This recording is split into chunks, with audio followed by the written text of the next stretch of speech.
Bonjour, dans cette vidéo, nous allons calculer maintenant l'écart de marge sur coût préétabli et derrière sa décomposition pour une entité commerciale à gamme étendue hétérogène. Là, les produits ne sont plus du tout similaires. On ne peut donc plus dire que la mesure de volume peut se faire sur les quantités. Au contraire, il faut trouver une mesure monétaire de ce volume. On avait vu que c'était le chiffre d'affaires qui semblait le plus approprié. Donc j'ai repris le tableau que nous avions déjà utilisé en conservant uniquement l'écart de marge sur coût préétabli. Et là, nous allons avoir une réflexion au niveau global. J'ai conservé les chiffres ABC, mais ils ne vont pas vraiment beaucoup m'être utiles. Je vais tout d'abord commencer par calculer les totaux. Nombre de produits total fabriqués, 3600, pour les éléments préétablis, réels et budgétés. J'en profite aussi pour faire le total de la marge, celle que nous avions trouvée précédemment, 1000. Ça ne devrait pas changer pour nous. Ensuite, je vais faire le total des différents chiffres d'affaires, qu'ils soient budgétés, réels ou préétablis. Pour l'instant, je ne vous dis pas plus, hein, je fais simplement mes totaux. Même chose pour les marges, qu'elles soient budgétées, réelles ou préétablies. Toujours en terrain préparatoire, vous avez vu depuis le début, nous avions trois petites lignes dont je ne vous ai pas parlé. Je vais ainsi calculer tout d'abord un taux de marge moyen. Pour ceci, je prends le montant total de notre marge que je vais diviser par le montant total du chiffre d'affaires budgété. J'ai ici un taux de marge moyen de 0,447 et beaucoup de décimales qui suivent. Ça, c'est le taux moyen, quels que soient nos produits A, B ou C. Même calcul au niveau réel, 35 800 de marge réelle pour 78 200 de chiffre d'affaires réel.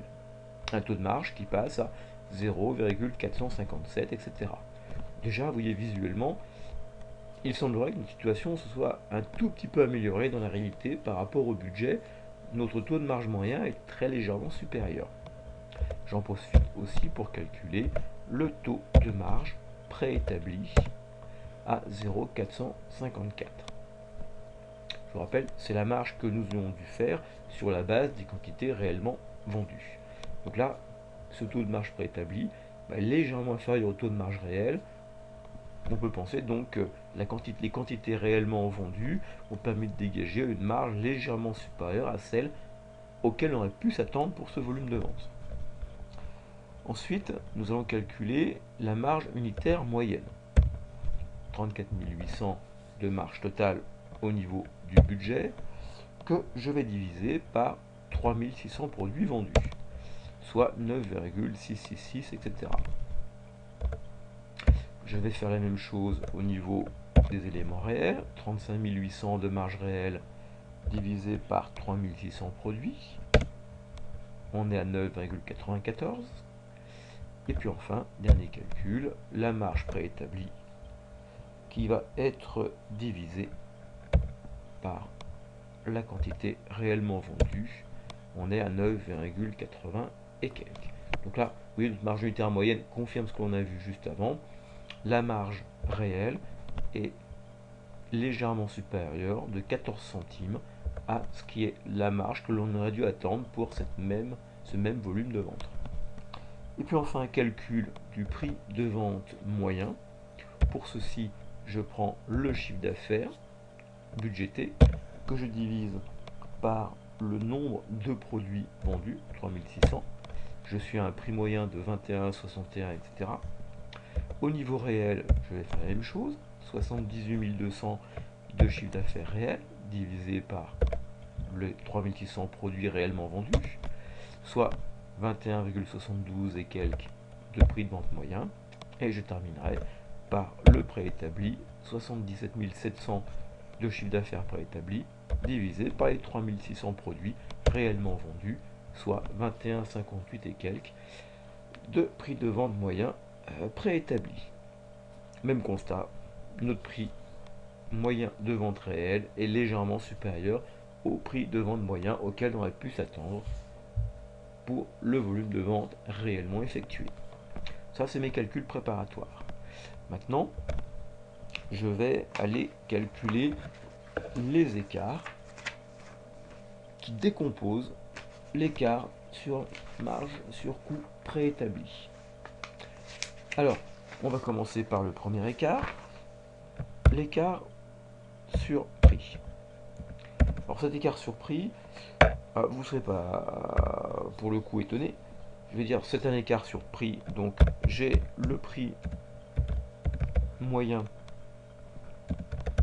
réel, on vient de le calculer, auquel on va retrancher le prix préétabli moyen, c'est-à-dire le prix auquel on aurait pu s'attendre vendre la quantité réellement vendue, et les deux vont être multipliés par la quantité réellement vendue. Ce qui va nous donner la chose suivante.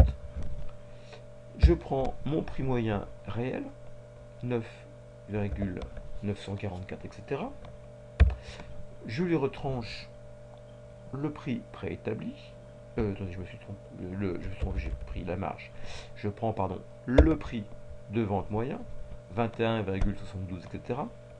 Prix moyen réel, auquel je retranche le prix moyen préétabli, 21,53, etc. L'ensemble étant multiplié par le nombre de produits réellement vendus. Ce qui me donne un écart de 500. Deuxième écart à calculer, l'écart sur composition des ventes. Vous vous souvenez, on l'avait rencontré. L'écart sur composition des ventes, bien, si réellement j'ai un écart sur composition des ventes, ça veut dire qu'a priori, je n'ai pas respecté les proportions de vente des différents produits quand le volume d'activité a été modifié. Ce qui veut dire qu'a priori, mon taux moyen réel est différent du taux moyen auquel j'aurais dû m'attendre si la composition avait été respectée. Je suis face là à une approche par la moyenne pondérée. Donc pour pouvoir calculer cet écart, je vais dire j'ai un taux de marge préétabli. Je vais retrancher à celui-ci le taux de marge budgété que je vais multiplier par le chiffre d'affaires préétabli. Voilà à quoi ressemble maintenant notre résultat. Le taux de marge préétabli, 0,45, 43, etc. auquel je vais lui retrancher le taux budgété, 0,44, 73, etc.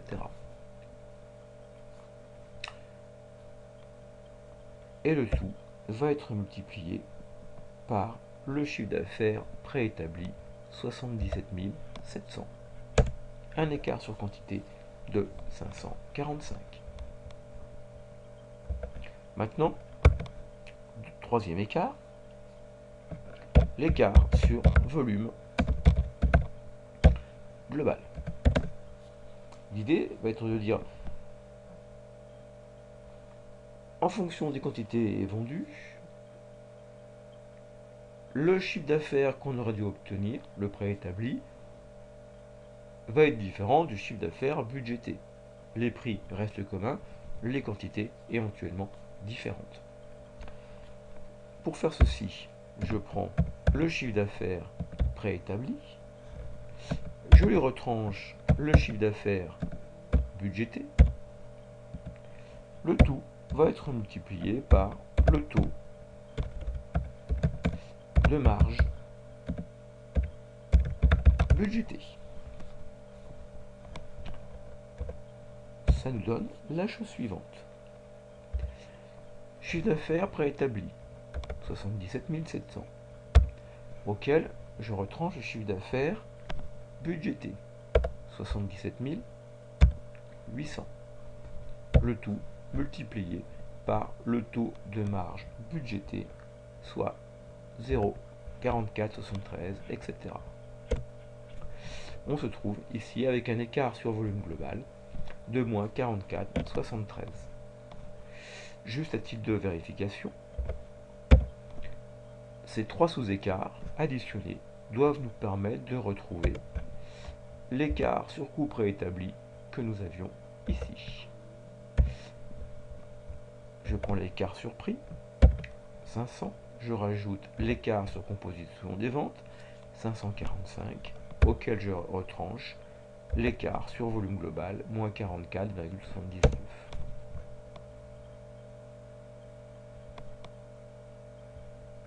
Auquel je rajoute, pardon, l'écart sur volume global. Et vous voyez qu'ici, nous nous retrouvons avec un écart, somme des trois, qui est de 1000, pile l'écart que nous avions obtenu précédemment. Somme des trois sous-écarts par produit. Notre petite affaire a bien fonctionné. Alors en termes de commentaires, on pourra dire la chose suivante. Nous avons un écart sur marge de 1000 qui nous est favorable, qui s'explique de la manière suivante. C'est la somme de trois sous-écarts.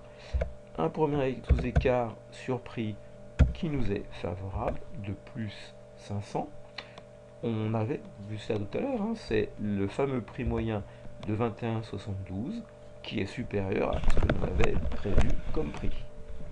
Un deuxième écart, c'est l'écart de composition des ventes, qui est un écart qui nous est également favorable. Eh bien, oui, c'est ce que nous avions vu aussi, puisque à ce moment-là, nous avions vu que tant du côté du taux de marge moyen que de la marge unitaire moyenne, la réalisation était supérieure à la prévision.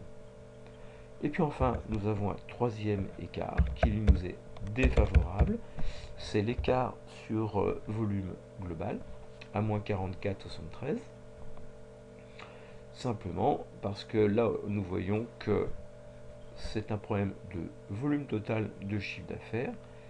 Ce qui a été le volume prévu s'est avéré différent de ce qui était préétabli. On a légèrement moins fait de chiffre d'affaires. On a fait 100 € de moins que ce qui avait été budgété. Résultat des courses, eh bien, un léger écart défavorable. Je vous remercie de votre attention.